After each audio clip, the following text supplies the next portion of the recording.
జంట నగరాల్లో ఉన్నటువంటి ప్రభుత్వ భూములను ప్రభుత్వ ఆస్తులను పరిరక్షించేందుకు తెలంగాణ ప్రభుత్వం హైడ్రాని ఏర్పాటు చేసి ఎక్కడైతే చెరువులు కుంటలు కబ్జాకి గురయ్యాయో అక్కడ అక్రమ నిర్మాణాలు చేపట్టారో ఆ అక్రమ నిర్మాణాలని నేల కూలుస్తున్నటువంటి నేపథ్యంలో ఇప్పుడు హైడ్రా మీద భిన్న స్వరాలు అయితే వినపడుతూ ఉన్నాయి.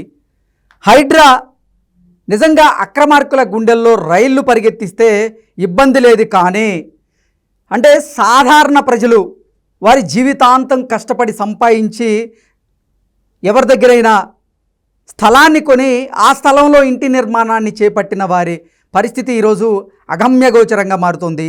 ఈ హైడ్రా వారి జీవితాల్లో నీలిమేఘాలు కమ్మేలా చేస్తుంది అనేటువంటి వాదనలు ఇప్పుడు సోషల్ మీడియా వేదికగా తెర వెనుక వస్తున్నటువంటి నేపథ్యంలో ఈ అంశం మీద మనం విశ్లేషణ చేసుకునేటువంటి ప్రయత్నం చేద్దాం.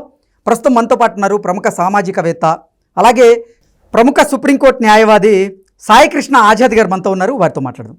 ఆజాద్ గారు నమస్తే అండి. నమస్తే కృష్ణ గారు, ఎలా ఉన్నారు? బాగున్నా అండి, సంతోషం.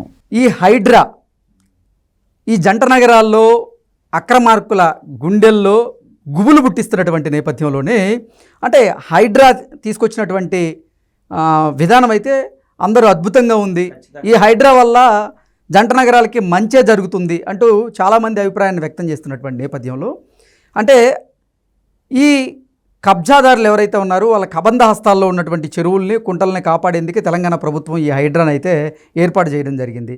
అందులో భాగంగానే నిజంగా చెరువుల్లో కానీ కుంటల్లో కానీ లేకపోతే ప్రభుత్వ భూముల్లో అక్రమ నిర్మాణాలు ఎవరైతే చేపడుతూ ఉన్నారో ఆ అక్రమ నిర్మాణాలని నేల కూలుస్తున్నటువంటి నేపథ్యంలోనే నిన్న ఎన్కన్వెన్షన్ని కూడా ఇప్పుడు హైడ్రా నేల కూల్చడం జరిగింది.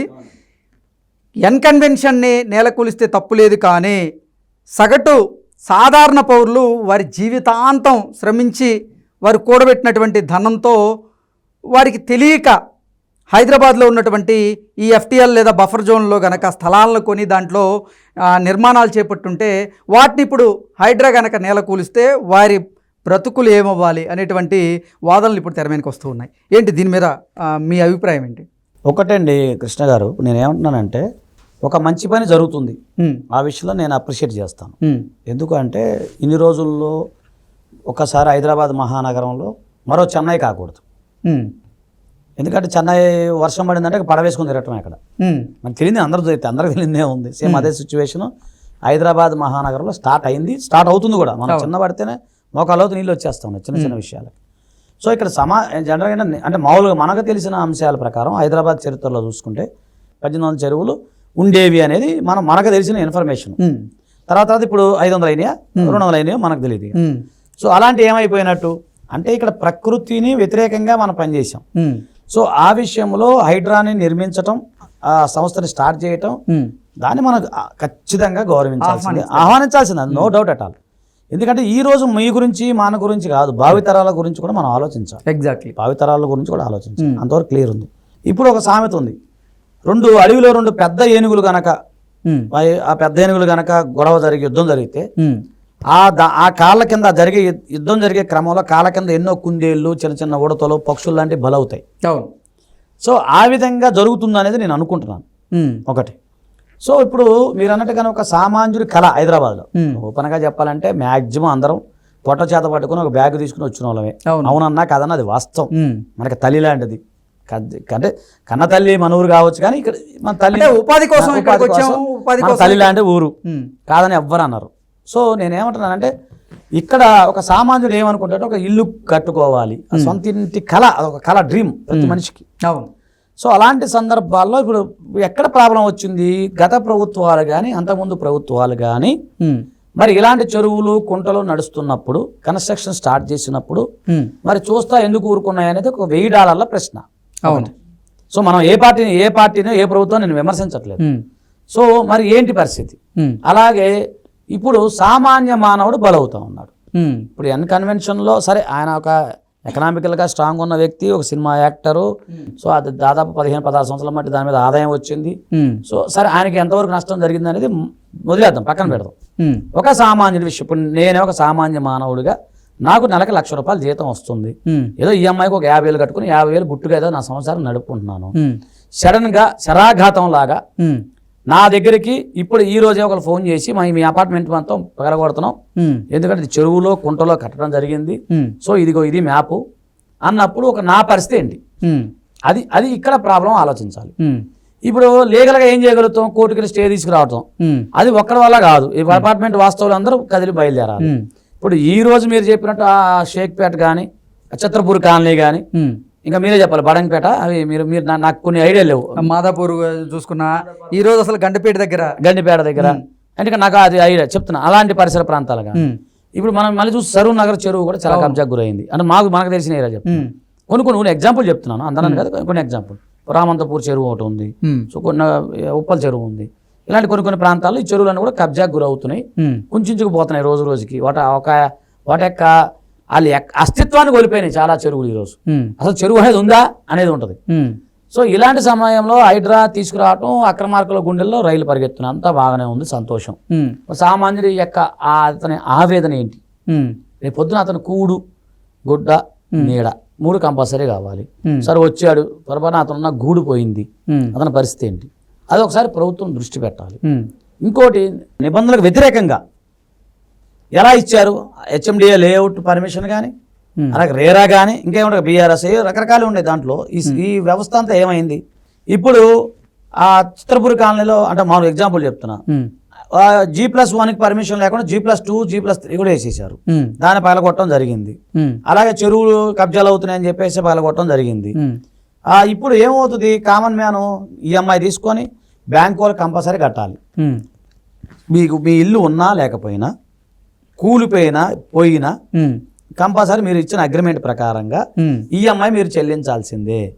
అంటే ఒక కామన్ మ్యాన్ పరిస్థితి ఎట్లుండదంటే, అటు ఇల్లు పోయింది, ఇటు ఈఎంఐ కట్టాలి, ఏం చేయలేని స్థితిలో ఉన్నాడు. సో అలాంటి సందర్భంలో లీగల్గా పోతే ఏమవుతుంది? డ్యామేజ్ సూట్ ఫైల్ చేసుకోవాలి, రికవర్ ఆఫ్ సూట్ ఫైల్ చేసుకోవాలి.